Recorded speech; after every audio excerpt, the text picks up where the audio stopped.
শুভ দুপুর বন্ধুরা, চলো দেখিয়ে দিই আজকে কি কি রান্না করেছি। আজকে সব কিছু একটু বেশি বেশি রান্না হয়েছে, বাড়িতে লোক আসবে দেখে। ভাত প্রথমেই,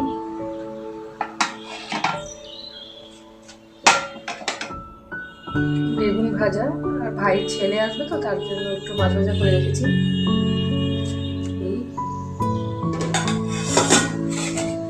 ডাল, মসুর ডাল,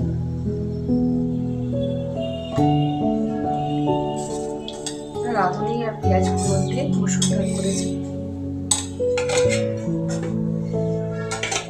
আর করেছি এটা করলা দিয়ে মিষ্টি কুমড়া দিয়ে ভাজা। ওর জন্য করেছি ঝুরঝুরি আলু ভাজা।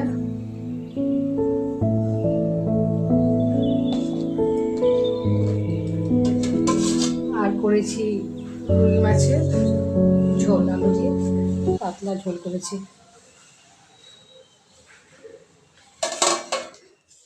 কাল এই তরকারিটা করেছিলাম, এটা খাওয়াই হয়নি, ওই সেই রকমই পড়ে আছে। কাল আমাদের গুরুদেবের সঙ্গ হয়েছিল, সেখানে গেছিলাম তো, ওইখানেই খাওয়া দাওয়া হয়েছে দুপুরবেলায়। এটা আছেই, এটাও হয়ে যাবে আজ। এই ছিল আজকে রান্না। ও আরও ছিল তো, দেখাতেই ভুলে গেছি, স্যালাড আর দই। এটা থাকবে, এটা আমার রোজকার।